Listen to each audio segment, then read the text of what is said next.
Hello everyone, welcome to Magnet Brains. Myself Prateek Karn स्वागत करता हूं आपका अपने यूट्यूब चैनल मैग्नेट ब्रेन्स पर, जहां पर आपको मिलता है क्वालिटी कंटेंट, क्वालिटी एजुकेशन, वो भी बिल्कुल बाकायदा फ्री ऑफ कॉस्ट। केजी से लेकर के क्लास 12 तक का पूरा एजुकेशन सब आपको मिल जाएगा डिटेल वीडियो फॉर्मेट में। और अगर आप हिंदी मीडियम के स्टूडेंट हैं तो फिर आप जानते हैं क्या करना है आपको। मैग्नेट ब्रेन्स का हिंदी मीडियम चैनल भी है, जा करके सब्सक्राइब कर लीजिएगा और याद से, एकदम याद से नोटिफिकेशन को ऑन कर लीजिएगा, ठीक है। इससे होता क्या है ना कि जैसे हिंदी मीडियम के चैनल पर कोई भी वीडियो अपलोड होगा, चाहे वो कोई लाइव क्लास हो, कोई अपडेट हो, कोई रिकॉर्डिंग हो, तो उसकी जानकारियां, उसकी नोटिफिकेशन सबसे पहले आप तक पहुंच जाएंगी। आप किसी भी कंडीशन में कुछ भी मिस आउट नहीं करेंगे। बस एक बात का आप खास ख्याल रखें कि हिंदी मीडियम के चैनल पर क्लास 6 से क्लास 12 तक का पूरा कंटेंट अवेलेबल है। कौन कौन से स्टेट बोर्ड्स हैं सर? तो एमपी बोर्ड है, बिहार बोर्ड है, यूपी बोर्ड है, राजस्थान बोर्ड है और दिल्ली बोर्ड है। और अगर आपको ई नोट्स या ई बुक्स चाहिए तो इसी वीडियो के डिस्क्रिप्शन में आपको एक लिंक मिलेगी, जाकर के आप चेकआउट कर लें। वहां से आप ई नोट्स और ई बुक्स भी बाकायदा अवेल कर सकते हैं, ठीक है। आई मेरी बात समझ? तो चलें अब जरा कहानी को शुरुआत देते हैं।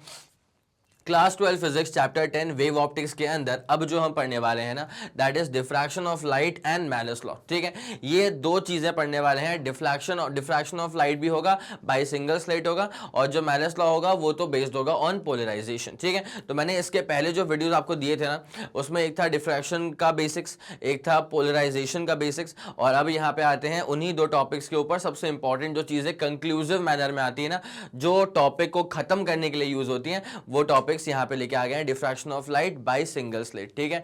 तो चलें बिना समय लगाए लेकर के आते हैं आपको इसके एंट्री स्लाइड के ऊपर। तो what is diffraction of light at a single slit? Single slit पे क्या होने वाला है डिफ्रैक्शन ऑफ लाइट? तो बेसिकली क्या है, this is not like YDSC, वहां पे दो दो स्लिट्स थे, ठीक है। वहां पे इंटरफेरेंस की बात हो रही थी, लेकिन यहां पे हम बात करेंगे ऑल अबाउट डिफ्रैक्शन, ठीक है। तो डिफ्रैक्शन बेसिकली क्या होता है? अगर आप लोगों ने डिफ्रैक्शन के बेसिक का वीडियो मिस कर दिया है तो let me help you with this, कि डिफ्रैक्शन का मतलब बेसिकली क्या होता है ना भाई। मैं चाहता हूं कि कमेंट सेक्शन में सब लोग इसका आंसर देते हुए चलें अभी के अभी, कि हाँ सर डिफ्रैक्शन का मतलब ये होता है। तो अब जरा यहां पे आ जाना। तो डिफ्रैक्शन मींस, या डिफ्रैक्शन इज अ फिनोमेना करते हैं उसको, वो बेटर रहेगा, ठीक है। तो diffraction is a phenomena, diffraction is a phenomena of bending of light, ठीक है। डिफ्रैक्शन क्या होता है sir? Diffraction is a phenomena of bending of light. Diffraction is a phenomena of bending of light around the corners of the obstacle, ठीक है। Around the corners of the obstacle, around the corners of N obstacle, और वो भी कुछ इस तरह से कि सो दैट जो लाइट रेज होती है ना, वो शैडो वाले एरिया को पेनिट्रेट कर देती हैं, ठीक है। तो light around the corners of N obstacle so that the light penetrates into the shadow region, so that the light penetrates into the shadow region, so that the light penetrates into, so that the light penetrates into the shadow region, so that the light penetrates into the shadow region। बोले हाँ कि ना, ठीक है। ये वाला basic फंडा होता है अबाउट डिफ्रैक्शन, बेसिक डेफिनेशन होती है अबाउट डिफ्रैक्शन। अब जरा यहाँ पे आप देखें, जैसे मान लीजिए अपने पास एक ये स्लिट का प्लेन है और यहाँ मान लीजिए अपने पास में एक स्क्रीन है, ठीक है। तो वो स्लिट का प्लेन है, अपने पास में स्क्रीन है। अब यहाँ पे ना अपन इसमें स्लिट बनाते हैं हल्का सा बड़ा, चलेगा? यस सर बिल्कुल चलेगा, ठीक है। अब क्या होता है कि लाइट रेज यहाँ से एंटर करेंगी, तो यहाँ पे कोई सोर्स ऑफ लाइट होगा जो कि लाइट रेज को ना प्रोड्यूस कर रहा होगा। हमें अभी इससे कोई मतलब नहीं है, बस मैंने बता दिया कि हाँ भाई एक सोर्स ऑफ लाइट है, ताकि तुम ढूंढो ना यार लाइट कहाँ से आई, लाइट कहाँ से आई, ठीक है। तो कायदे की बात क्या होती है, कैसे हमको लगता है कि यार जब इतना चौड़ा छेद है यहाँ पे, ठीक है, तो इसमें से लाइट निकलेगी, तो हमको ऐसा लगता है कि सर लाइट जाएगी और यहाँ से स्ट्रेट, और लाइट जाएगी और यहाँ से स्ट्रेट। तो हमको ऐसा लगता है कि सर सिर्फ इतना एरिया जो है ना, इतने एरिया में क्या लाइट होनी चाहिए, हमको ऐसा लगता है कि सर बस इतने ही एरिया में लाइट होनी चाहिए और बाकी जो एरिया रहेगा ना उसमें लाइट नहीं होगी, बाकी एरिया में लाइट नहीं होगी, ऐसा हमको लगता है। But the thing is this, कि असलियत में क्या होता है ना कि जब लाइट वेव जब यहाँ पे पास करती है ना, तो जब भी कोई ऑब्स्टेकल आया, जो ये स्लिट है ना, वो असलियत में क्या है, एक ऑब्स्टेकल आ गया लाइट के पाथ में। ये जो स्लिट है, ये जो एरिया है, ये बेसिकली ऑब्स्टेकल आ गया, स्लिट का जो प्लेन है वो ऑब्स्टेकल है। तो लाइट जो होती है ना, तो वेव जो होती है वो बेसिकली बेंड कर जाती है फ्रॉम द ऑब्स्टेकल। अब ये बेंड ऐसे नीचे भी हो सकती है, बेंड ऊपर भी हो सकती है। तो सर कहाँ की बेंडिंग की बात कर रहे हो? तो वहां पे लिखा हुआ है कि bend into the penetrates into the shadow reason. तो अगर यहाँ पे, अगर हमारे हिसाब से, हमारी बुद्धि के अनुसार अगर हमको लग रहा है कि भाई इतना चौड़ा यहाँ पे छेद था तो यहाँ पे इतने चौड़े में लाइट आएगी, तो भाई हमको लगता है कितने में आएगी, लेकिन असलियत में फिर ऊपर क्या है, फिर शैडो है, नीचे क्या है, फिर शैडो। लेकिन असलियत में क्या होता है कि लाइट वेव जो होती है ना वो शैडो एरिया को पेनिट्रेट कर जाती है। ठीक है, लाइट वेव जो होती है वो शैडो एरिया को पेनिट्रेट कर जाती है, तो फिर वो यहां से यहां तक चले आती है और इसको पेनिट्रेट करके फिर यहां से यहां तक आ जाती है। तो असलियत में जो हमारी उम्मीद थी ना कि बस इतनी ही चौड़ी पट्टी बनेगी लाइट की, असलियत में पट्टी उससे भी चौड़ी बनती है। बोलो हाँ कि ना? असलियत में जो पट्टी बनती है सर वो उससे भी चौड़ी पट्टी बनती है।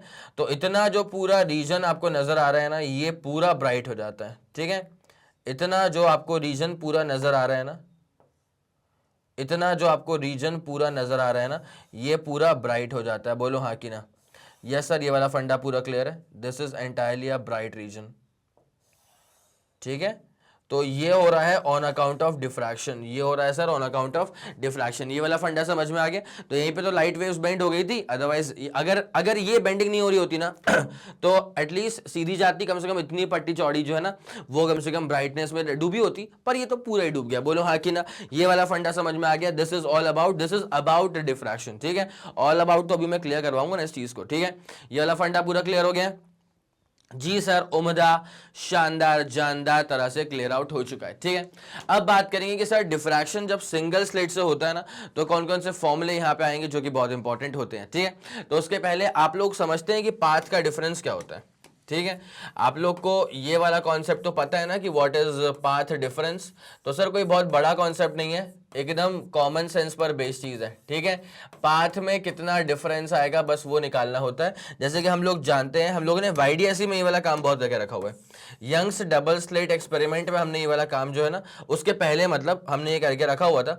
जैसे मान लीजिए दो यहाँ पे स्लिट है, बहुत पतले से छेद थे, ए बोलेंगे इसको, चलो इसको बी बोलते हैं। ठीक है, और ये जो प्लेन है ना इसको अपन बोलेंगे स्लिट प्लेन। क्या बोलेंगे इसको अपन? इसको बोलेंगे स्लिट प्लेन। और यहाँ पे इसको अपन नाम देते हैं स्क्रीन का। ठीक है, तो स्क्रीन का अपन ने इसको नाम देके रख दिया है। अब ना अगर मैं रेफरेंस लाइन यहाँ से खींचना शुरू करता हूँ, 2 मिनट जरा गौर करना बेटा अच्छे से। ठीक है, अगर मैंने ये रेफरेंस लाइन खींची, चलो यहाँ से यहाँ तक, ठीक है, स्ट्रेट ही है ना, ये सब बिल्कुल ही स्ट्रेट है। तो ये अपन ने क्या है कि सर रेफरेंस लाइन खींच के रख दिया। अब क्या होता है, खींच दी रेफरेंस लाइन, कोई दिक्कत नहीं है सर। अब क्या होता है, अगर मैं यहाँ पे ना एक पॉइंट लेता हूँ एकदम बीचों बीच का पॉइंट, ए और बी, तो इसके एकदम बीचों बीच का पॉइंट मैंने सी ले लिया, तो आप समझेंगे कि सी पर कोई भी पाथ का डिफरेंस नहीं है। ठीक है, पाथ का डिफरेंस यहाँ पर सी पर कुछ भी नहीं है। तो ये अपने पास हेडिंग हो चुकी है, ये अपने पास में हेडिंग थी। अब मैं इसमें लिख रहा हूँ कि एट पॉइंट सी अगर चेक किया जाए तो there is no path difference. At point C there is no path difference. C वाले पॉइंट पर कोई भी पाथ का डिफरेंस नहीं है। ठीक है, at point C there is no path difference. Because इसका रीजन क्या है, सी वाले पॉइंट पर कोई भी पाथ का डिफरेंस क्यों नहीं है? बिकॉज यार होता क्या है ना कि जितने देर में लाइट ए से सी तक पहुंचेगी, जितने देर में लाइट ए से सी तक पहुंचेगी उतनी ही देर में लाइट बी से लेकर के सी तक भी पहुंच जाएगी। ठीक है, बिल्कुल सिमेट्रिकल पाथ है। तो ए से लेकर के सी का पाथ और बी से लेकर के सी का पाथ बिल्कुल बराबर है ना। ठीक है, यहाँ पे मैंने क्या बोला, ए से लेकर के सी का पाथ और बी से लेकर के सी का पाथ बिल्कुल बराबर है। इसीलिए अपन कहते हैं कि सी वाले पॉइंट पे there is absolutely no path का डिफरेंस। ठीक है, सी वाले पॉइंट पर there is absolutely no path का डिफरेंस। ये वाला फंडा आ गया समझ में? यस सर, ये तो बहुत ही उम्दा सी बात थी, इंपॉर्टेंट थी, लिखवा दी अपन ने। ठीक है, अब जरा गौर करते हुए चलना, क्या बोलना चाह रहा हूं। ऐसा हर पॉइंट पे थोड़ी होता है, हर पॉइंट पे थोड़ी होगा ऐसा भाई। जैसे मान लो अब ये लो, एक पॉइंट लिया मैंने पी वाला पॉइंट, अब क्या तुम ये बोल पाओगे कि पी वाले पॉइंट पर भी पाथ का डिफरेंस 0 है? नहीं सर, यहां ऐसा बोलना फिर अजीब सा लगेगा बहुत। ठीक है, लगेगा कि बच्चा पढ़ के नहीं आया। क्यों? बिकॉज ये क्लियरली दिख रहा है सर कि यहाँ पे ए से लेकर के पी जो है ना वो छोटा पाथ है और बी से लेकर के पी जो है ना सर वो बड़ा पाथ है। तो बी वाले पॉइंट पे तो there is absolutely a path का डिफरेंस। ठीक है, बट एट पॉइंट पी, अब मैं इसको लिख दूं ताकि ये पाथ डिफरेंस का पूरा फंडा क्लियर हो जाएगा। और मैं एक बार हल्का सा ना मतलब स्लाइड हो जाऊंगा तो बेफिक्र रहना। ठीक है, तो बट एट पॉइंट पी, अगर पॉइंट पी पे अपन फोकस करेंगे तो देयर इज एब्सोल्युटली, बट अगर आप पॉइंट पी पर फोकस करेंगे तो there is absolutely a path का डिफरेंस, ठीक है। अगर आप पॉइंट पी पर फोकस करेंगे तो there is absolutely a path का डिफरेंस, ठीक है। और ये पाथ का डिफरेंस कितना होगा सर, यहाँ पे ये होगा सर बीपी माइनस एपी। क्या होगा सर, ये बीपी माइनस एपी। ये वाला पाथ का डिफरेंस वाला फंडा पूरा क्लियर है क्या? ये सर बकायदा पूरा क्लियर है, ठीक है। अब मैंने ये क्यों बताया, because diffraction through a single slit के डेरिवेशन में हमको पाथ का डिफरेंस जो है ना, ये वाला कॉन्सेप्ट को यूज करना है, इसलिए एक बार आपसे ये बात कर ली। उसके बाद अब मैं आपसे बात करता हूँ, एक फॉर्मूला होता है अपने पास, ठीक है। इंटरफ्रेंस में दो चीजें होती हैं, कंस्ट्रक्टिव इंटरफ्रेंस और डिस्ट्रक्टिव इंटरफ्रेंस, ठीक है। तो वहां पे ना कंस्ट्रक्टिव इंटरफ्रेंस जब होता है तो फिर वहां पे बनती हैं ब्राइट फ्रिंजेस, और जब डिस्ट्रक्टिव इंटरफ्रेंस होता है तो फिर वहां पे बनती हैं डार्क फ्रिंजेस, ठीक है। अब क्या होता है ना कि जो पोजीशन होती है फॉर डार्क फ्रिंज और जो पोजीशन होती है ब्राइट फ्रिंज, उसका जो फॉर्मूला है ना वो बड़ा इंपॉर्टेंट है, बिकॉज उसी का ठीक उल्टा फॉर्मूला जो है ना वो हमको डिफ्रैक्शन में यूज करना पड़ जाता है। आई मेरी बात समझ में? इसलिए मैं आपसे एक बार वहां पे position of dark and bright fringe की भी बात कर लेता हूं, उसके बाद तो मेन डेरिवेशन पे लेकर के आपको आना ही है, ठीक है। ये सब चीजें प्री रिक्विजिट है, अभी जो ये करवा रहा हूं ना ये मेन डेरिवेशन, बिकॉज क्या है कि डिफ्रैक्शन के डेरिवेशन से लोग डरते बहुत ज्यादा हैं, ठीक है।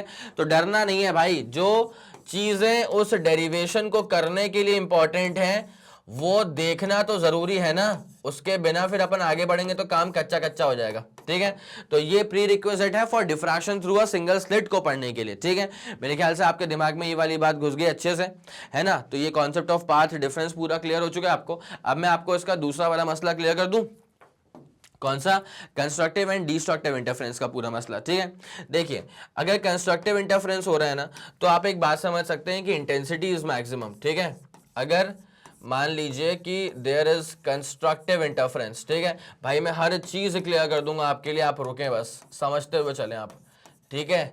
थोड़ा पेशेंस के साथ बैठना पड़ेगा भाई, बिकॉज क्या है कि एंडिंग टॉपिक है, और एंडिंग टॉपिक भी क्या है कि एकदम लाजमी तौर पे बहुत ही बेहतरीन टॉपिक को बनाया गया एंडिंग टॉपिक। उसको पढ़ने के लिए बाकी सारी चीजें ऑटोमेटिकली क्या है कवर अप करनी पड़ेंगी, अदरवाइज लास्ट टॉपिक क्या दिमाग में चमकेगा नहीं, ठीक है। तो वो सारा काम मैं करवाऊंगा, आपको बस सुनते हुए चलना है और इत्मीनान से समझते हुए चलना है। अगर कंस्ट्रक्टिव इंटरफेरेंस हो रहा है तो आप ये समझे कि इंटेंसिटी मैक्सिमाइज हो रही है भाई। अगर कंस्ट्रक्टिव इंटरफेरेंस हो रहा है ना तो इसका मतलब यह है कि इंटेंसिटी गेट्स मैक्सिमाइज्ड, बोलो हाँ कि ना। अगर कंस्ट्रक्टिव इंटरफेरेंस हो रहा है इसका मतलब इंटेंसिटी गेट्स मैक्सिमाइज्ड। अगर इंटेंसिटी मैक्सिमाइज हो रही है इसका मतलब ऑब्वियसली बात है सर एम्पलीट्यूड जो है वो मैक्सिमाइज हो रहा है। इंटेंसिटी अगर मैक्सिमाइज हो रही है इसका मतलब एम्पलीट्यूड गेट्स मैक्सिमाइज्ड। अगर इंटेंसिटी मैक्सिमाइज हो रही है इसका मतलब एम्पलीट्यूड गेट्स मैक्सिमाइज्ड। और यार एम्पलीट्यूड का मैक्सिमम होना, ठीक है, मतलब आर का मैक्सिमम होना, ठीक है। एम्पलीट्यूड का मैक्सिमम होना मतलब आर का मैक्सिमम होना। तो अब जरा समझे आर क्या होता है सर, आर होता है रिजल्टेंट वेव का एम्पलीट्यूड। आर क्या होता है सर, आर होता है रिजल्टेंट वेव का एम्पलीट्यूड। तो A square plus B square plus क्या हो जाएगा सर 2ab cos थीटा, या A square plus B square plus 2ab cos phi, ठीक है। तो अगर आर मैक्स हो रहा है इसका मतलब क्या हो रहा है सर कि cos फाई की वैल्यू मैक्स हो रही है। आर मैक्स हो रहा है इसका मतलब cos फाई की वैल्यू मैक्स हो रही है, और cos फाई की मैक्स वैल्यू होती है 1।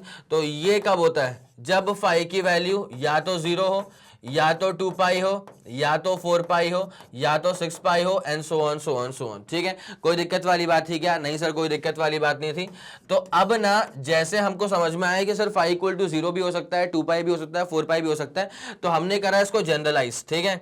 जब हमको समझ में आया कि अरे भाई फाई की तो बहुत सारी वैल्यूज पॉसिबल हैं इस सिनेरियो में, तो हमने करा इसको जनरलाइज और हमने बोल दिया फाई इज इक्वल टू अपन करेंगे 2n पाई। क्या करेंगे sir, phi is equal to कर देंगे 2n पाई के बराबर। लेकिन जो उम्दा इंपॉर्टेंट चीज है ना वो फेज डिफरेंस के बारे में नहीं है, वो है सर पाथ के डिफरेंस के बारे में। और मैं आपको बता दूं कि पाथ के डिफरेंस का फॉर्मूला क्या होता था सर, पाथ का डिफरेंस होता था lambda by 2 pi times phase का डिफरेंस। क्या बोला मैंने, पाथ का डिफरेंस होता था sir lambda by 2 pi times phase का डिफरेंस, ठीक है। तो लैम्डा ओवर 2 पाई, और यार फेज का डिफरेंस कितना आ चुका है अपने पास में सर 2n पाई आ चुका है फेज का डिफरेंस, बोलो हाँ कि ना। Yes sir 2n pi is the phase का डिफरेंस। काटा पीटी यहाँ पे मचा दो तो हल्दी मेहंदी हो जाएगी, तो n लैम्डा बचेगा और मैं आपको बता दूं अभी के अभी कि जो कंस्ट्रक्टिव इंटरफेरेंस में आ रहा है ना, मतलब जो कंस्ट्रक्टिव इंटरफेरेंस मतलब जो ब्राइट फ्रिंजेस की के रिगार्डिंग यहाँ पे बातें हो रही है ना, ये क्या है, ये पोजीशन है अपने पास nth ब्राइट फ्रिंज का, ठीक है।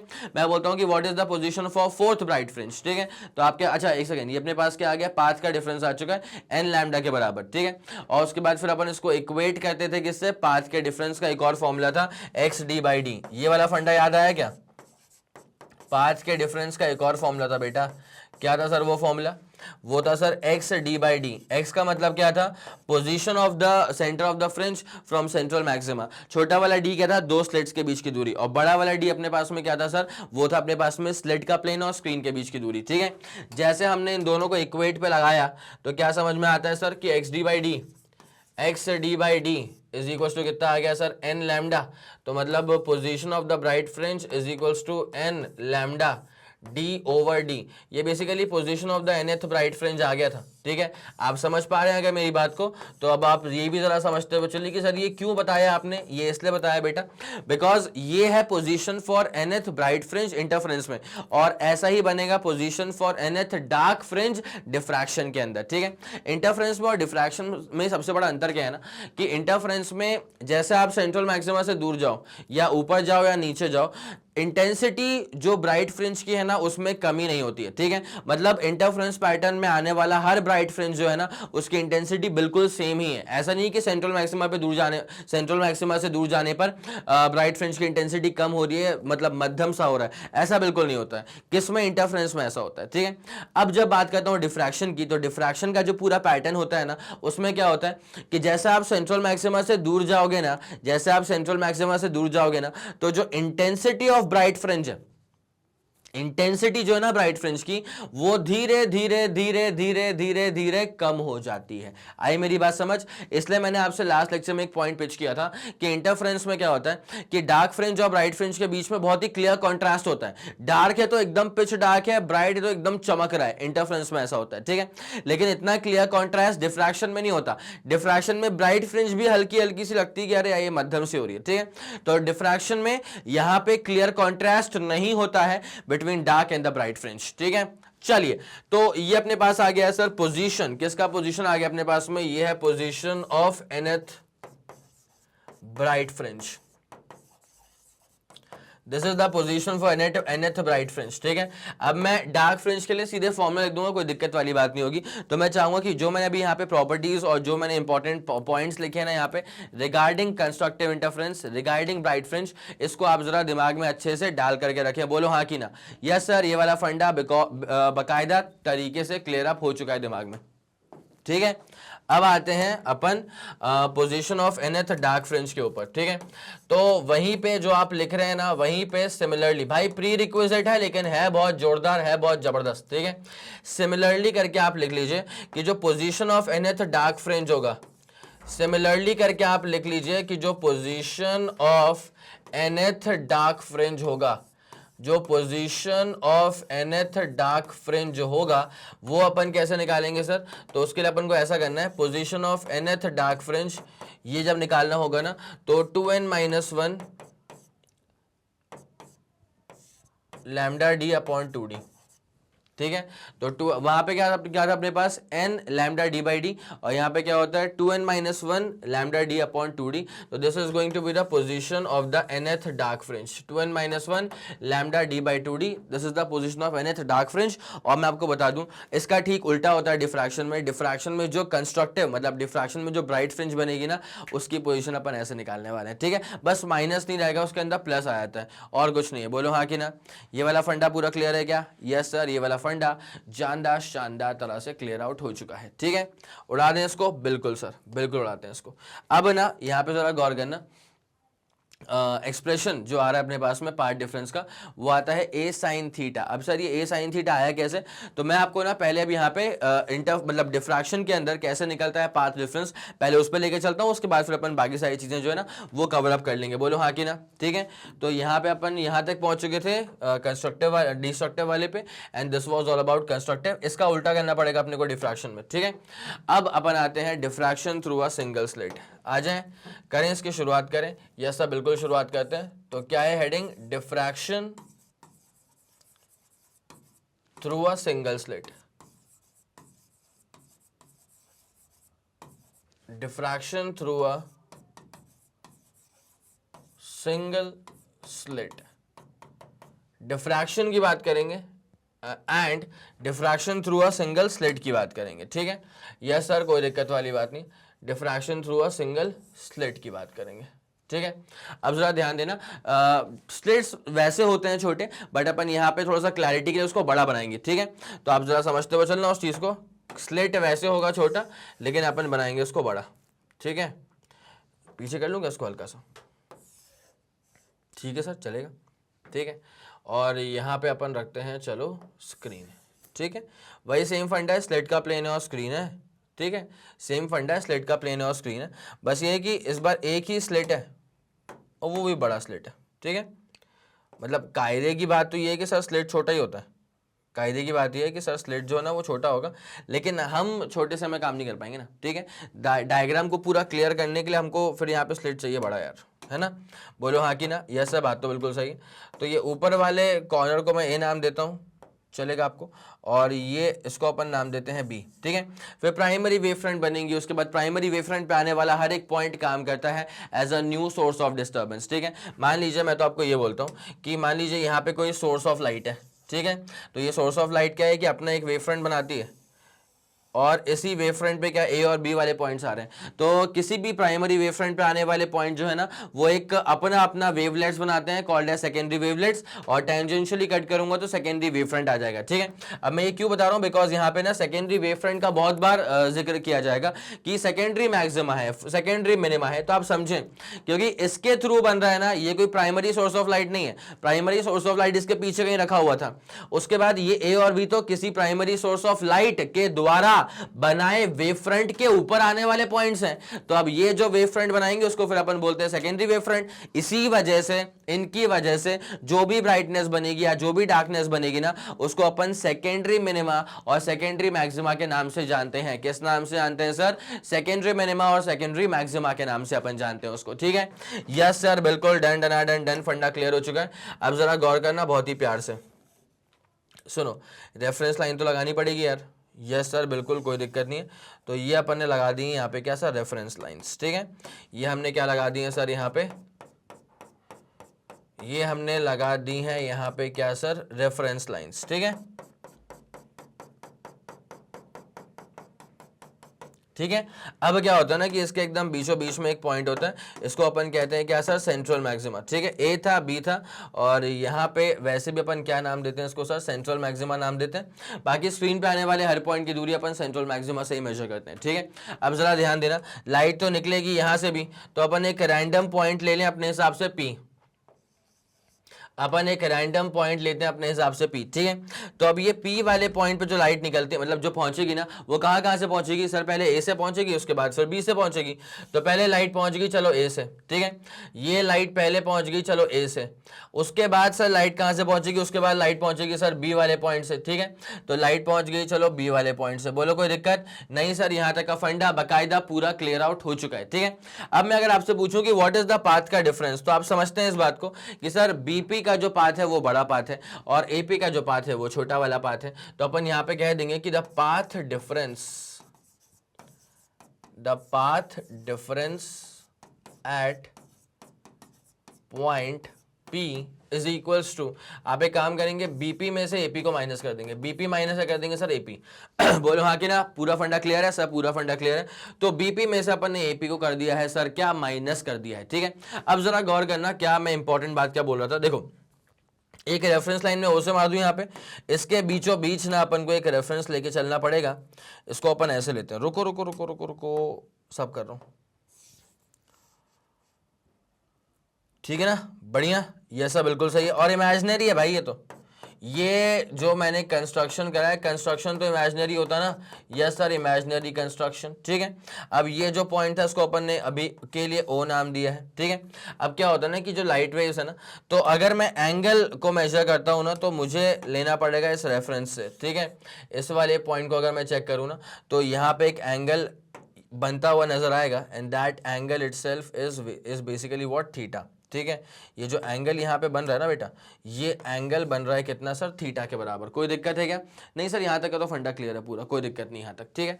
अब ना एक बात पे जरा गौर करते हुए चलना, कंस्ट्रक्शन था भाई ये भी क्या है तुम्हारे पास में, ये भी अपने पास में कंस्ट्रक्शन है भाई। Okay okay, construction construction construction, ठीक है। चलिए सर, बढ़िया हो चुका है। अब देख क्या होता है ना, मुझे निकालना है कि पार्ट डिफरेंस कैसे निकालूंगा, बीपी माइनस एपी, ठीक है। अब ये बीपी माइनस एपी करने से बेटर एक बहुत तरीके वाली बात सुनना, ठीक है। बस तुमको ध्यान क्या देना है, तुमको बस ये करना है कि ये ए से ना एक परपेंडिकुलर ड्रॉप करना है इस बड़ी वाली लाइन के ऊपर, ठीक है।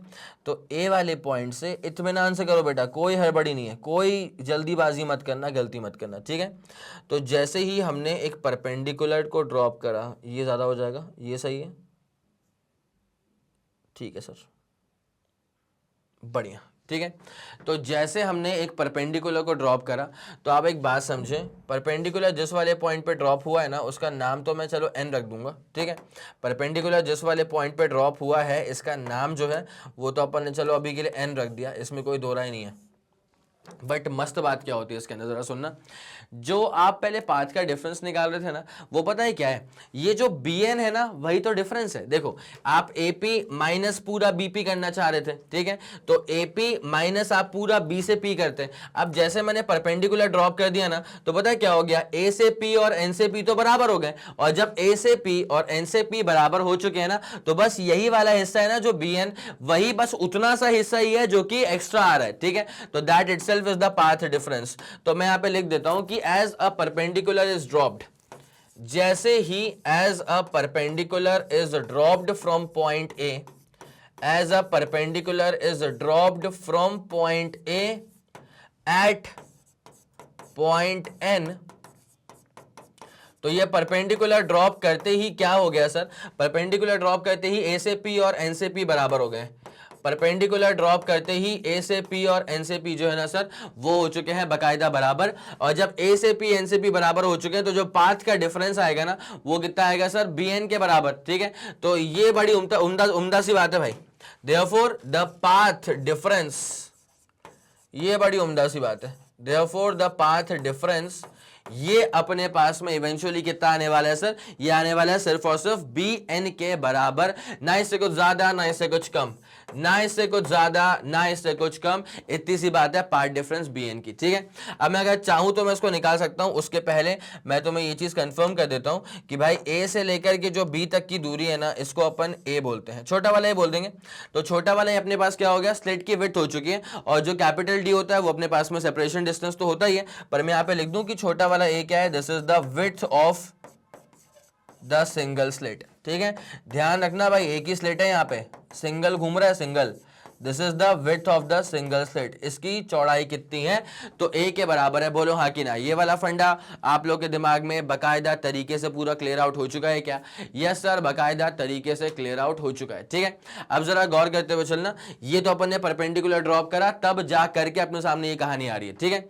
अब ना एक चीज और सुनो तुम, इस लाइन, येलो वाली लाइन और व्हाइट लाइन के बीच में एंगल कितना बन रहा है सर, थीटा बन रहा है, ठीक है। अब जरा गौर करना, बहुत ही प्यार से गौर करना।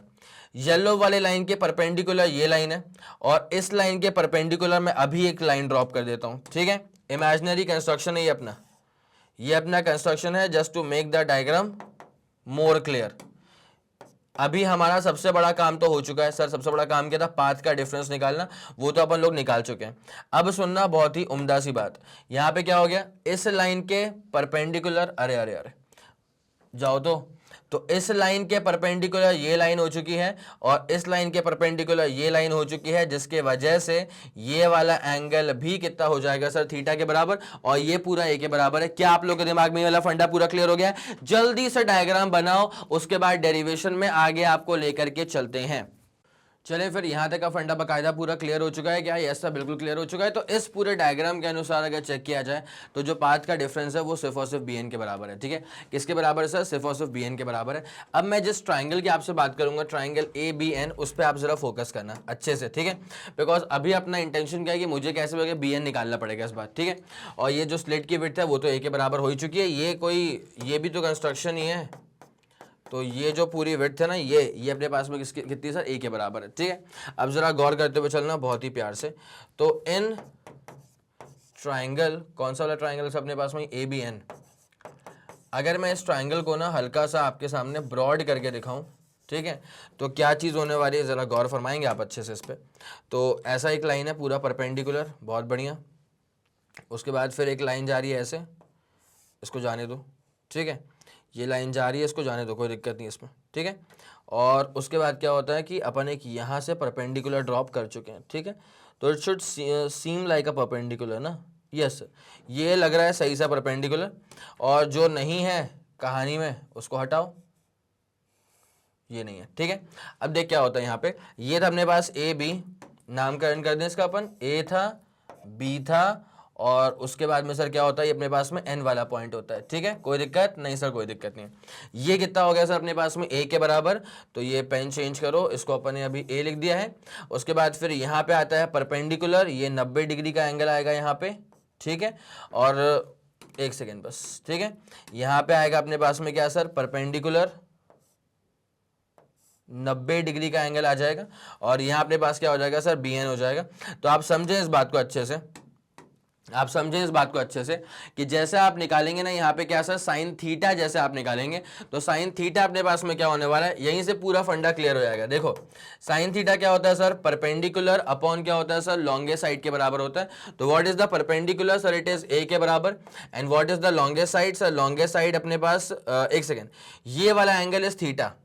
अरे रे रे रे, एक सेकेंड, ये वाला एंगल था थीटा। भाई साहब यहां जरा चेक करें, दिस एंगल वाज थीटा। तो परपेंडिकुलर जो होगा ना अपने पास में, वो होगा ऐसे सामने वाला, तो सामने वाला is B N. And therefore जो लॉन्गेस्ट साइड है सर वो ए के बराबर हो जाएगा।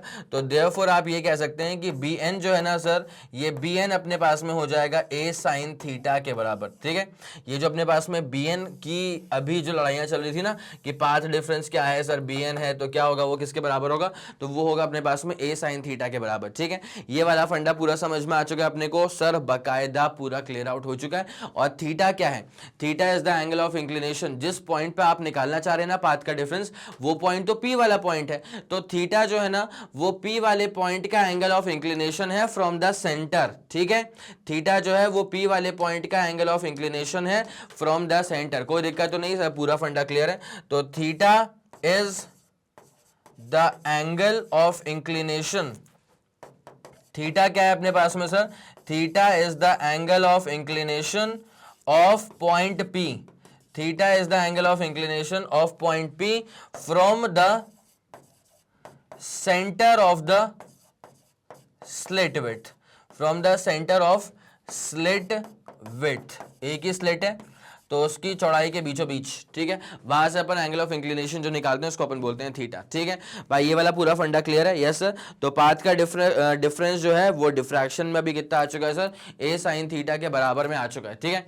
अब यहां से ना मैं आपको लेकर के चलता हूं। देखिए डिफ्रैक्शन पैटर्न में भी क्या होता है कि ब्राइट फ्रिंजेस होती हैं, डार्क फ्रिंजेस होती हैं, लेकिन सबसे प्यारी बात क्या है कि डिफ्रैक्शन में अगर आप चेक करेंगे तो कोई भी क्लियर कॉन्ट्रास्ट नहीं होता है between the dark and the bright fringes. और इंटरफ्रेंस में अगर बात करेंगे ना अपन, तो इंटरफ्रेंस में कंस्ट्रक्टिव इंटरफ्रेंस और डिस्ट्रक्टिव इंटरफ्रेंस। मतलब क्या, इंटरफ्रेंस में जो डार्क फ्रिंज है और जो ब्राइट फ्रिंज है उसके बीच में बहुत ही क्लियर सा कॉन्ट्रास्ट होता है। तो आपको वो पूरा पक्का समझ में आता है कि अच्छा एकदम ब्राइट है, एकदम ही चमक रहा है भाई, और डार्क है एकदम ही बहुत ही ज्यादा, बहुत एकदम डार्क है, पिच डार्क, ठीक है। आया समझ, यस सर, बिल्कुल समझ में आ गया, ठीक है। तो हाँ जी, अब अपन जरा इसमें कहानी में आगे बढ़ते हैं। इसका स्क्रीनशॉट तो हो चुका है। तो पाथ का डिफरेंस,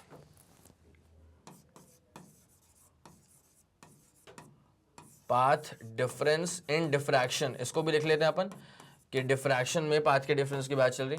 तो path difference in diffraction is equals to कितना आ गया sir, a sine theta. Path difference in diffraction, path का डिफरेंस इन डिफ्रैक्शन कितना आ गया अपने पास में सर, ए साइन थीटा के बराबर तो आ ही चुका है, ठीक है। कोई दिक्कत नहीं सर, कोई भी दिक्कत नहीं है, ठीक है। Okay okay okay, done done done done done, ठीक है। अब यहाँ पे ना अपन दो चीजें लेकर के आने वाले, एक अपन कहते हैं ब्राइट फ्रिंज कहाँ पे, एक अपन कहते हैं ब्राइट फ्रिंज, वो भी डिफ्रैक्शन पैटर्न में, फिर अपन करेंगे डार्क फ्रिंज, वो भी डिफ्रैक्शन पैटर्न में, ठीक है। तो bright fringe in the diffraction pattern, फिर अपन करेंगे dark fringe and that too in the diffraction pattern, ठीक है। शुरू करें पूरी कहानी, बिल्कुल शुरू करते हैं सर पूरी कहानी। यहां पे लिखो ब्राइट फ्रिंज इन डिफ्रैक्शन पैटर्न। यहाँ पे फॉर्मूला कुछ आने वाला है ना भाई, ध्यान देना इसके ऊपर अच्छे से, ठीक है। तो यहाँ पे आएगा bright fringe in the diffraction pattern, और यहाँ पे अपन करने वाले हैं क्या, all about dark fringe in the diffraction pattern, dark fringe in the diffraction pattern, dark fringe in the diffraction pattern, ठीक है। चलिए पूरा फोकस करिए, पूरा तरीके से फोकस करिए, ठीक है। देखिए जब भी अपन बात करेंगे ना पार्ट डिफरेंस की, तो अपन को शुरुआत तो करनी पड़ेगी ए साइन थीटा से ही, ठीक है। अपन को शुरुआत तो करनी पड़ेगी ए साइन थीटा से ही। अब तुम कौन सा वाला ब्राइट फ्रिंज निकाल रहे हो, nth वाला। जैसे मान लो अगर अलग अलग तरह के ब्राइट फ्रिंजेस हैं, अगर मान लो अलग अलग तरह के ब्राइट फ्रिंजेस हैं, एक ब्राइट यहाँ पे है, फिर एक ब्राइट ऊपर है, तो वो पहला वाला ब्राइट है कि दूसरा वाला ब्राइट है कि तीसरा वाला ब्राइट है। तो जब ये पॉइंट आगे आगे शिफ्ट होगा ना, तो जो एंगल है ना, ये वाला एंगल थीटा, भाई देख यहाँ लिख दिया मैंने थीटा इसको, ठीक है। ये वाला जो एंगल है ना थीटा, ये जो एंगल है ना थीटा, सर इस थीटा की वैल्यू भी तो चेंज होगी ना, बिल्कुल चेंज होगी। तो ये जैसे मान लिया अगर चौथा वाला ब्राइट फ्रिंज है, तो ये थीटा की नीचे अपन 4 लिख देंगे, ठीक है। मतलब अब क्या होगा, ऊपर चौथा आएगा, फिर पांचवा आएगा, फिर छठवा आएगा। तो सबके लिए जो अपने पास जो एंगल ऑफ इंक्लिनेशन है वो बढ़ेगा बढ़ेगा और बढ़ेगा। तो सबका एंगल ऑफ इंक्लिनेशन अलग अलग होने वाला है, बोलो हाँ कि ना। यस सर, पूरा फंडा क्लियर है। तो अब यहाँ पे क्या होता है, ए साइन थीटा अपन ने एन लिख दिया है, ठीक है, फॉर nth ब्राइट फ्रिंज। अब इसका जो फॉर्मूला होता है ना सर, ये फॉर्मूला बिल्कुल किससे मैच करता है, डार्कनेस वाले से, ठीक है, इंटरफेरेंस के डार्क वाले से। तो क्या होगा सर, ये 2n+1, फिर क्या हो जाएगा सर, λ/2, ठीक है। तो ये हो जाएगा अपने पास में डिफ्रैक्शन पैटर्न में जो ब्राइट फ्रिंज होगा ना, डिफ्रैक्शन पैटर्न का जो ब्राइट फ्रिंज होगा ना, उसका जो क्या बोलते हैं पाथ का डिफरेंस है, वो हो जाएगा 2n+1 λ/2, ठीक है। अपन डार्क फ्रिंज की बात करते हैं, तो डार्क फ्रिंज में भी यहां पर जो पाथ का डिफरेंस होगा ना, ए साइन थीटा, ये होगा अपने पास में पाथ का डिफरेंस फॉर डार्क फ्रिंज। तो डिफ्रैक्शन का जो डार्क फ्रिंज है ना, इसका फॉर्मूला किससे मैच करेगा, इंटरफेरेंस के ब्राइट फ्रिंज से मैच करेगा, which is nothing but n lambda, which is nothing but n lambda sir, ठीक है। तो ये रहेगा अपने पास में formula for path difference of what fringe, dark fringe in the diffraction pattern, ठीक है। अब यहाँ पे क्या होता है ना, प्यारी सी बात क्या होती है कि जो n की वैल्यू है, n की वैल्यू तो भैया क्या है, चेंज होती रहती है। तो यहाँ पे जो n है, here n is equals to 1 है, फिर 2 है, फिर 3 है, and so on so on so on. तो इसकी वजह से समझ में आता है कि अच्छा, तो देयरफॉर अपने पास में जो पाथ डिफरेंसेस हो सकते हैं, यहां से फिर पल्ले पड़ता है कि अच्छा अगर n की वैल्यू आपने 1 रखी है, फिर 2 रखी है, फिर 3 रखी है, तो n की वैल्यू 1 2 3 रख के देखो भाई, तो क्या क्या करेस्पॉन्डिंग पाथ का डिफरेंस मिल सकता है। अगर n की वैल्यू मैंने 1 रख दी ना, तो 3 λ/2, अगर n की वैल्यू मैंने 2 रख दी तो 5 λ/2, अगर n की वैल्यू मैंने 3 रख दी तो it become 7 λ/2 and so on so on so on. कोई दिक्कत नहीं सर, कोई दिक्कत नहीं है। इसको सॉल्व करेंगे अपन, क्या बन जाएगा अपने पास में λ/2, फिर अपने पास में क्या बन सकता है, 2 पुट कर देना तो 3 λ/2, 3 पुट कर देना तो कितना हो जाएगा अपने पास, अच्छा 1 करा 2 करा, तो 2 में तो 5 λ/2 आ गया ना, 1 करेंगे तो 3 λ/2, और 2 करेंगे तो 5 λ/2, फिर 3 करेंगे तो 7 λ/2 and so on so on so on, ठीक है। आ गया ये वाला पूरा फंडा समझ में। अब सेम काम अपन यहाँ पर भी कर सकते हैं, सेम सेम सेम एकदम सेम काम जो अपन अब यहाँ पे भी कर सकते हैं। तो n की वैल्यू अपन क्या ले लेंगे सर, 1 ले लिया, 2 ले लिया, 3 ले लिया, and so on so on so on. तो इसके वजह से यहाँ पर जो पाथ का डिफरेंस आएगा, इसकी वजह से यहाँ पर जो पाथ का डिफरेंस आएगा, तो वो क्या आएगा सर, n की वैल्यू अपन ने 1 रख दी तो 1 लैम्डा, मतलब सिर्फ लैम्डा आ गया। n की वैल्यू 2 रखेंगे तो 2 लैम्डा, 3 रखेंगे तो 3 लैम्डा, 4 रखेंगे तो 4 lambda, and so on so on so on, ठीक है। मेरे ख्याल से आप लोगों के दिमाग में ये वाला फंडा बाकायदा तरीके से क्लियर आउट हो चुका होगा, बोलो हाँ कि ना, ठीक है। यहाँ तक का फंडा आप लोग के दिमाग में बहुत ही तरीके से क्लियर आउट हो चुका होगा। बस मुझे इस बात का आप कंफर्मेशन दे दें, उसके बाद फिर अपन कहानी में यहीं से आगे बढ़ने वाले हैं, ठीक है। चलिए ओके, डन डनाडन, डन हो चुका है सर ये, ठीक है। इसका मतलब क्या होता है कि अपने पास जो ब्राइट फ्रिंज बनेगी ना, जो ब्राइटनेस आएगी ना अपने पास में, वो कितने पे आएगी सर? वो आएगी 3 लैम्डा बाई 2 या 5 लैम्डा बाई 2 या 7 लैम्डा बाई 2 पे। लेकिन जो डार्कनेस आएगी ना सर, वो आ जाएगी अपने पास में 1 लैम्डा, 2 लैम्डा और 3 लैम्डा पे आ जाएगी। ठीक है, बोलो हाँ कि ना? ऐसे वाला फंडा पूरा क्लियर है? तो अब ना यहाँ पे जो ग्राफ बनेगा आपके सामने, तो जरा इसको जरा ध्यान रखिएगा। Graph of intensity versus path का difference. Graph of intensity, intensity आप समझें, अगर ब्राइटनेस है तो इंटेंसिटी मैक्सिमम है, अगर डार्कनेस है तो इंटेंसिटी मिनिमम है। तो इंटेंसिटी वर्सेस पाथ का डिफरेंस, यहां पे जो अपन ग्राफ बना रहे हैं ना, वो बना रहे हैं graph of intensity versus path के डिफरेंस के बीच में। ठीक है, पक्का? यहां तक का फंडा बकायदा पूरा क्लियर है क्या? यस सर, बकायदा पूरा क्लियर है। ठीक है, अब सुनना ग्राफ कैसे बनेगा इसका। उसके पहले ये समझ जाओ कि डिफ्रैक्शन पैटर्न में जो इंटेंसिटी है ना, वो धीरे धीरे क्या है, कम होते जाती है। जैसे आप सेंट्रल मैक्सिमा से दूर जाओगे तो इंटेंसिटी जो है ना वो कम हो जाती है। तो इसमें अपन लिख देते हैं कि इन द डिफ्रैक्शन पैटर्न, इसको अपन लिख देते हैं कि डिफ्रैक्शन पैटर्न में क्या होता है, तो इन द डिफ्रैक्शन पैटर्न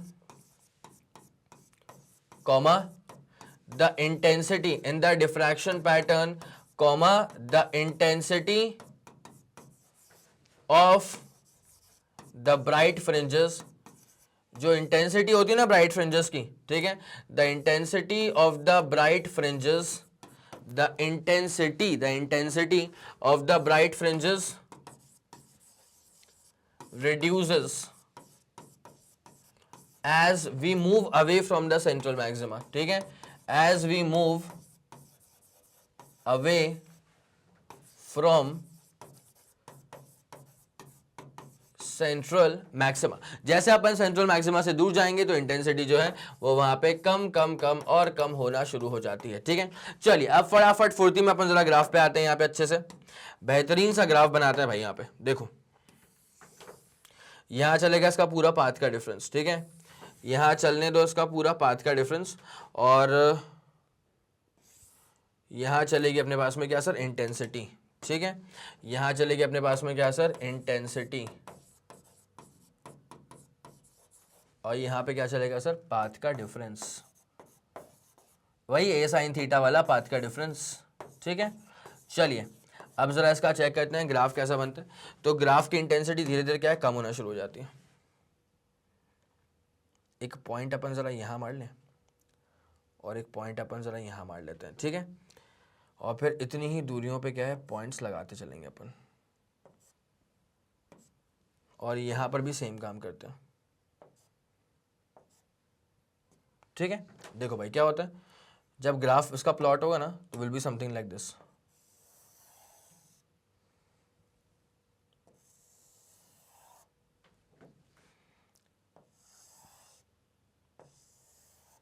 ठीक है, धीरे धीरे इंटेंसिटी जो है ना फिर वो कम हो जाएगी,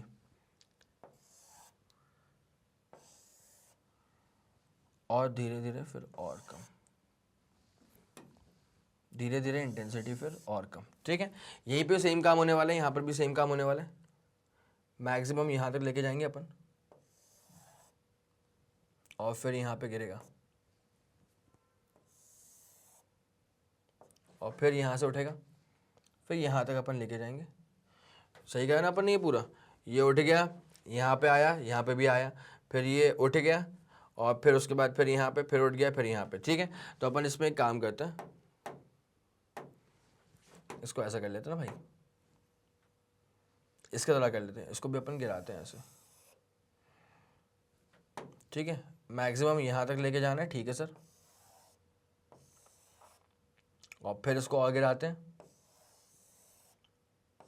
फिर उसको आगे आता है। ठीक है, तो आप चेक कर पा रहे हैं कि यहाँ पे जो इंटेंसिटी है ना वो समय के साथ साथ धीरे धीरे जो है ना वो डैम्प्ड हो रही है, कम हो रही है, बढ़ नहीं रही है, कमी हो रही है। अब जो अपने पास में यहाँ पे आता है ना सर कि कंस्ट्रक्टिव कितने पे आएगा और डिस्ट्रक्टिव कितने पे आएगा, तो डिस्ट्रक्टिव वाले में, डार्क वाले में we have lambda, we have 2 lambda, we have 3 lambda.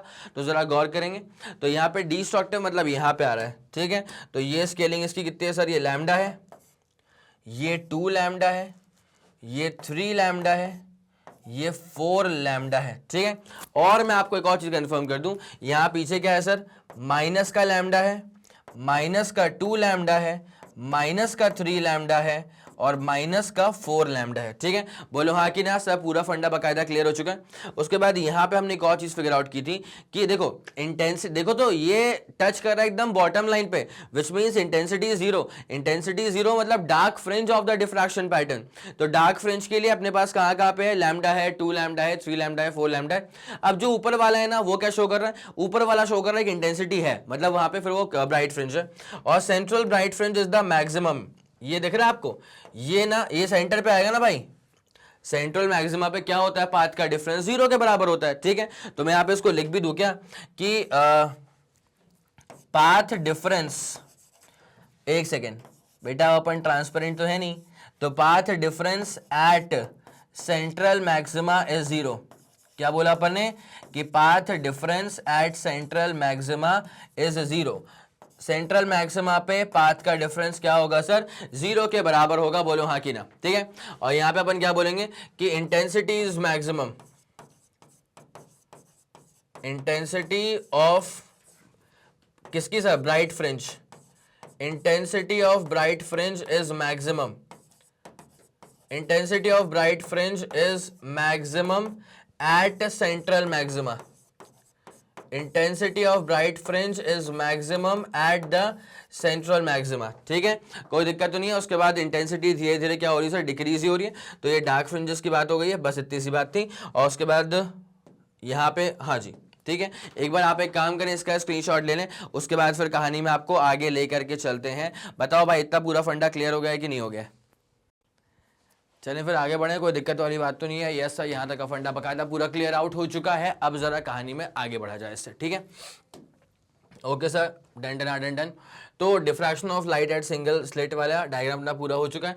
अब जो पाथ डिफरेंस की बात थी वो अपन लोग निकाल चुके हैं। A sine theta is equals to N lambda, जहां पे एन की वैल्यू 1 से लेकर के कहीं तक भी जा सकती है। Path difference for nth secondary maxima, तो मैक्सिमा वाले का फॉर्मूला आता है मिनिमा वाले के जैसा, इंटरफ्रेंस से मैच करता है। ठीक है, 2n+1 लैम्डा बाई 2, जहां पे एन की वैल्यू 1 2 3 कुछ भी हो सकती है। Note that mathematical expression for diffraction minima and maxima are exactly reverse of mathematical expression of interference minima and maxima. ठीक है, मतलब जो इंटरफेरेंस के मिनिमा का फॉर्मूला आया था वो डिफ्रैक्शन के मैक्सिमा का फॉर्मूला है, और जो इंटरफेरेंस के मैक्सिमा का फॉर्मूला आया था वो डिफ्रैक्शन के मिनिमा का फॉर्मूला है। ठीक है, आगे पूरी बात समझ, यस सर पूरी बात समझ में आ गई। इंटेंसिटी वर्सेस पाथ डिफरेंस का जो ग्राफ था डिफ्रैक्शन का, डिफ्रैक्शन पैटर्न का, वो आप लोग के सामने यहां पर मौजूद था, जहां से हमने कहानी की, यहां पे अभी थोड़ी देर पहले कहानी को अपन ने खत्म किया था। ठीक है, आ गया पूरा फंडा समझ में। यस सर, ये वाली बात बकायदा पूरी क्लियर हो चुकी है। ठीक है, चलें सर आगे बढ़े। ओके, अब आते हैं द लॉ ऑफ मैलिस के ऊपर। किस पे आएंगे अपन, लॉ ऑफ मैलिस। अब जरा ना इस पे आने से पहले एक आध छोटी मोटी बातें हैं, मैं आपके सामने पहले वो क्लियर अप कर देना चाहता हूं। ठीक है, पहले अपने पास में क्या होता है कि जैसे मान लीजिए अपने पास में एक अनपोलराइज लाइट है। ठीक है, अपने पास में क्या है सर, यहाँ पे एक अनपोलराइज लाइट है, तो ये गई ऊपर, ये गई नीचे, इस तरफ, इस तरफ, इस तरफ, इस तरफ, इस तरफ, ऐसे क्या है कि पूरी एकदम अनपोलराइज लाइट है। आगे ना मेरी बात समझ। यस सर, ये वाला फंडा बकायदा पूरा क्लियर हो चुका है सर। ठीक है, ये वाला फंडा बकायदा पूरा क्लियर हो चुका है। अनपोलराइज लाइट थी। अब क्या होता है कि सर ये जो पास करेगी ना, ये पास करती है एक क्रिस्टल में से। ठीक है, ये जो अनपोलराइज लाइट है ना, ये किस में से पास करेगी सर, एक क्रिस्टल में से पास करेगी। इसको अपन बोलेंगे पोलराइजर। ठीक है, इसको अपन क्या बोलेंगे सर, पोलराइजर बोलेंगे। तो पोलराइजर में से पास करेगी ना, तो it is something like this, the polarizer is something like this. ठीक है, जब पास करेगी ना पोलराइजर में से, तो polarizer is something like this only. ठीक है, हटाओ जरा इसको यहां से। अरे अरे अरे, ये लाइन इससे बनाएंगे ना अपन यार। तो पोलराइजर दिखने में कुछ इस तरह का है, बोलो हाँ कि ना। यस सर, पूरी बात एकदम तरीके से क्लियर हो चुकी है। This is the polariser.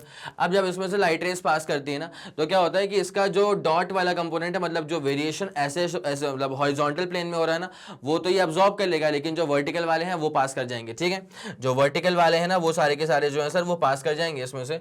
तो इट्स लाइक दिस, 2 मिनट ध्यान दीजिए।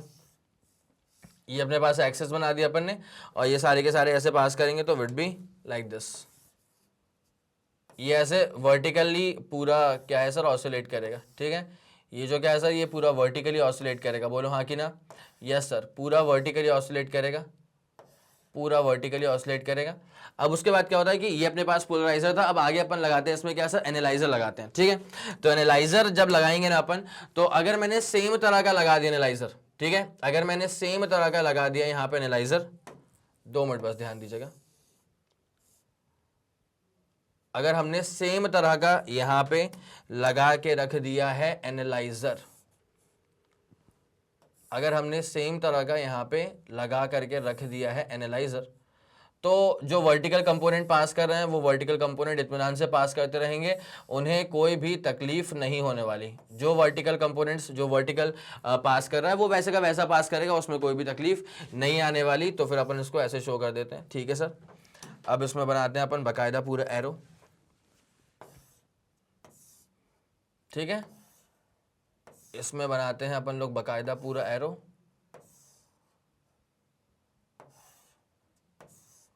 ठीक है भाई। चलो अब क्या होता है, इसका एक बार अपन नाम लिख दें कि this is the unpolarized source of light, this is polarizer, this is polarizer, this is analyzer, ठीक है, दिस इज एनालाइजर। अब ये क्रिस्टल ही तो है, ठीक है, टर्मलाइन क्रिस्टल है, इसको अपन बोल देंगे T1, इसको बोल देंगे अपन T2, ठीक है। अब जरा इसमें अपन जरा कहानी में आगे बढ़ते हैं, अगला केस जरा चेक करो तुम, ठीक है। अगले केस के तौर पे अगर अपन ऐसा मान लेते हैं कि again you have a source, ठीक है, you have a source of light, और ये अपनी पूरी वेव्स प्रोड्यूस कर रहा है, ठीक है, हर तरफ हर उचित दिशा में जहां जहां पॉसिबल है वहां वहां प्रोड्यूस कर रहा है, ठीक है। उसके बाद यहाँ चली गई, फिर यहाँ चली गई, फिर यहाँ चली गई, फिर यहाँ चली गई, फिर यहाँ चली गई, फिर यहाँ चली गई, यहाँ जा रही है और फिर यहाँ जा रही है, ठीक है। अब दिस इज द सोर्स, ठीक है, ये अपने पास में क्या हो जाएगा सर, ये अपने पास में हो जाएगा सोर्स, ठीक है। उसके बाद क्या होगा सर, इसके आगे अपन क्या लगाते हैं सर, पोलराइजर लगाते हैं। इसके आगे अपन क्या लगाएंगे सर, इसके आगे अपन लगाते हैं एक पोलराइजर। तो if you have this as the polarizer, ठीक है, और इसमें अपन क्या मान रहे हैं कि सर वैसा ही है, बिल्कुल एकदम हॉरिजॉन्टल, मतलब वर्टिकल लाइंस है पूरी इसमें, ठीक है। तो भाई ये कर देगा इसको प्लेन पोलराइज्ड, जो अनपोलराइज लाइट आ रही है ना अभी, उसको ये कर देगा एकदम प्लेन पोलराइज लाइट, ठीक है। अब ये कौन से प्लेन में से पास करेगा सर, ये अपन ने वर्टिकल ग्रेटिंग मार के रखी हुई है, तो जो वर्टिकल वाइब्रेशन है, जो वर्टिकल वाइब्रेशन है वो पास कर जाएंगे, और हॉरिजॉन्टल वाले जो है वो उसमें अब्जॉर्ब होके रह जाएंगे, ठीक है। वर्टिकल वाले पास कर जाएंगे और जो हॉरिजॉन्टल वाले वाइब्रेशंस हैं वो उसमें अब्जॉर्ब होकर के रह जाएंगे सर, ठीक है। तो अगेन यहाँ पर भी कहानी क्या होती है सर, ये देखो वर्टिकल वाइब्रेशन रहेगा और हॉरिजॉन्टल वाइब्रेशन तो चला गया, ये जो वर्टिकल वाइब्रेशन है बस ये रहेगा, और जो हॉरिजॉन्टल वाइब्रेशन है वो तो चला गया, ठीक है। बिल्कुल सर, उम्दा बात है, एक तरफा बात है, ठीक है। अब अपन यहाँ पे लगाते हैं आगे एक चीज, ध्यान देना इसके ऊपर अच्छे से, दिस इज द एनालाइजर, ठीक है। ये अपन ने यहाँ पे क्या लगा दिया सर, एनालाइजर लगा दिया है। तो ये अपने पास में था पोलराइजर, ठीक है। आ रही है बात समझ के, नहीं आ रही है भाई, ये अपने पास है पोलराइजर, तो यहाँ पे जो हॉरिजॉन्टल सारी की सारी वेव्स थी वो अब्जॉर्ब हो चुके हैं, और जो वर्टिकल वाली हैं वो तरीके से पास करेंगी यहाँ पे। उसके बाद फिर ये ऐसे हो जाएगा, और अभी डॉट नहीं है, डॉट का मतलब क्या, अंदर और बाहर नहीं आ पा रही है वेव्स, बिकॉज वो हॉरिजॉन्टल वाइब्रेशन जो थे वो तो अब्जॉर्ब हो चुके हैं इस ग्रेटिंग के अंदर, ठीक है। अपन यहाँ पे ना इसको पूरा अपन चेंज कर देते हैं, ठीक है।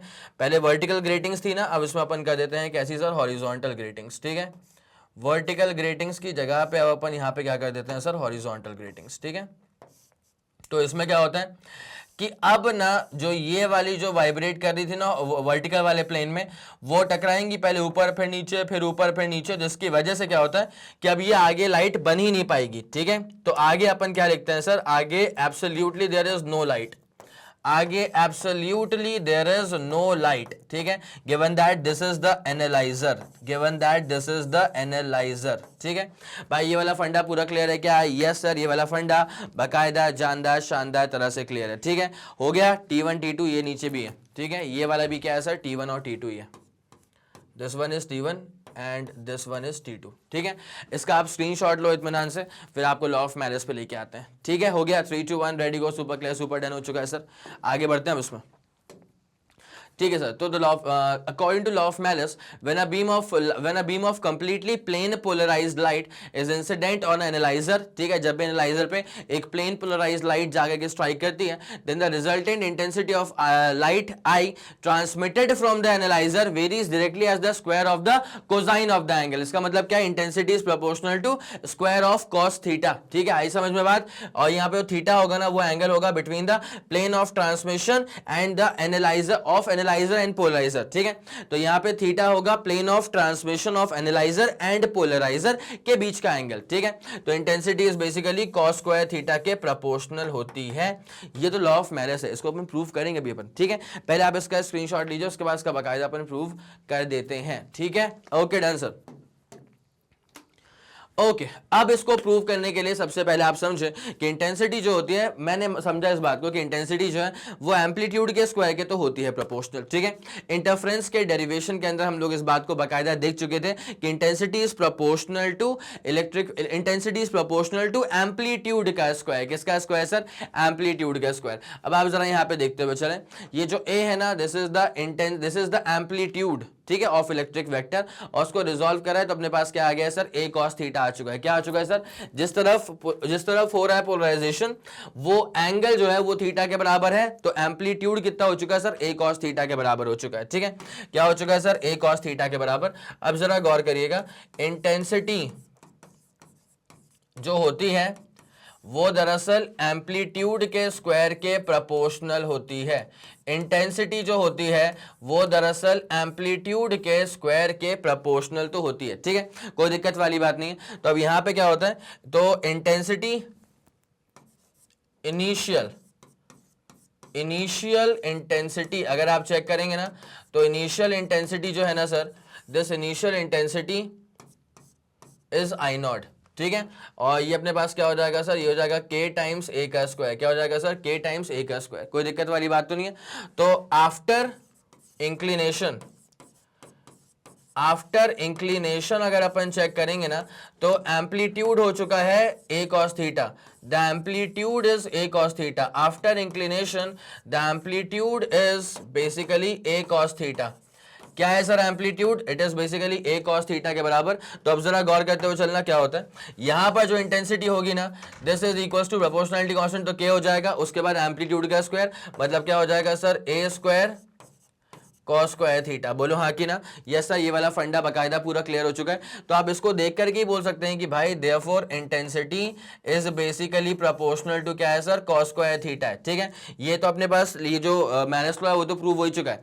अब मसला क्या होता है कि जब एनालाइजर से लाइट रेज निकलती है ना, जब एनालाइजर से लाइट वेव्स निकलेंगी ना, तो इंटेंसिटी हाफ हो जाती है। इंटेंसिटी क्या हो जाती है सर? हाफ हो जाती है। तो कैसे हाफ होगी जरा गौर करना। Now since the average of cos square theta is 1/2, cos square theta का जो एवरेज है, इसको प्रूव कर दूंगा, बेफिक्र रहो, इस बात को मैं प्रूव कर दूंगा, बेफिक्र रहो। तो average of cos square theta is 1/2, तो therefore intensity is basically equal to K A square, उसके बाद cos square theta is basically 1/2, तो के ए स्क्वायर बाई 2 हो जाएगा। बोलो हाँ कि ना? अब जरा ध्यान देना कि के ए स्क्वायर क्या था? के स्क्वायर था इंटेंसिटी इनिशियली, तो के स्क्वायर बाई 2 मतलब आई नॉट बाई 2। क्या हो गया सर? के स्क्वायर बाई 2 मतलब I naught by 2। It is as simple as that. तो इंटेंसिटी हाफ तो होती है। अब मसला ये है कि भाई एवरेज सच में कॉस स्क्वायर थीटा का 1/2 होता है क्या? वो प्रूव करना होगा, तो वो मैं अभी के अभी प्रूव कर दूंगा, लेकिन पहले मैं चाहूंगा कि आप पहले इत्मीनान से इसका स्क्रीनशॉट ले लें, वो भी जल्दी। 3 2 1 ready go. Super done and super clear हो चुका है सर, कोई दिक्कत वाली बात नहीं है, हो गया पूरा प्रूफ। अब जरा ध्यान देना कैसे निकलता है एवरेज। कैसे निकलता है एवरेज? जब आपको निकालना है ना average of cos square theta, तो फॉर्मूला होता है इसका 1 टाइम पीरियड मतलब 2 times integration of that function मतलब cos square theta d theta, lower limit से अपर लिमिट तक, ठीक है। तो क्या हो जाएगा 1/2, उसके बाद कॉस स्क्वायर थीटा था, तो क्या हो जाएगा 1 + cos 2 थीटा अपॉन नीचे क्या हो जाएगा 2 हो जाएगा, ठीक है। उसके बाद क्या हो जाएगा सर? लोअर लिमिट यहाँ पे कितनी है 0, अपर लिमिट यहाँ पे कितनी है 2 के बराबर, ठीक है। तो अब यहाँ पे क्या हो जाएगा, सुनना मेरी बात को अच्छे से, 1/2 टाइम्स अपन करेंगे तो क्या, ये एक काम करना 1/4 कर ले इसको, ठीक है।